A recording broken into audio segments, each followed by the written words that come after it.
6 सितंबर 1965 को रात की तारीखी में तकरीबन 3 बजे इंडिया ने पाकिस्तान पर अनअनाउंस वॉर शुरू कर दी।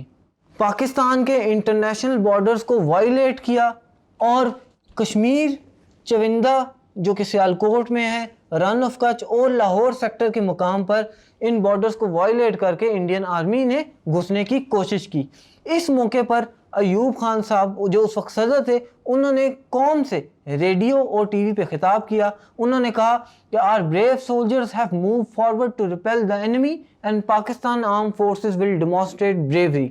Our arm forces will defeat the enemy with invincible spirit. The Indian rulers do not know which nation they have challenged. ये आज भी टीवी पर अल्फाज दोहराए जाते हैं कि भारत नहीं जानता कि उसने किस कौम को ललकारा है। ये खिताब सुनने के बाद यहाँ के लोगों में एक नया जज्बा उजागर हुआ।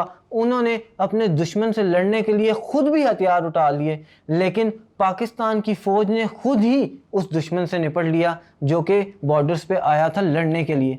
चाहे वो नेवी का महाज हो, चाहे वो मैदानी महाज हो, या चाहे वो एयरफोर्स का महाज हो, तीनों महाजों पर पाकिस्तान ने भारत को बुरी तरह शिकस्त दी। हालांकि पाकिस्तान एक बहुत ही बिगर आर्मी के साथ लड़ रहा था। इंडिया की आर्मी उस वक्त भी काफ़ी बड़ी थी, लेकिन फिर भी पाकिस्तानी फ़ौजी ने और पाकिस्तान के फ़ौजी जवानों ने इंडिया को शिकस्त दी। इसी मौके पर जो मिली नगमे थे जो उस वक्त के गुलकारों ने गाए थे पाकिस्तानी फ़ौजियों के लिए, उन्होंने मिली जज्बों को मज़ीद उजागर किया। इस वॉर का इम्पैक्ट क्या हुआ, वॉर को रोका कैसे गया? बिल आखिर यूएन ने सीज़ फायर करवाया और पाकिस्तान और इंडिया की जंग रुकी।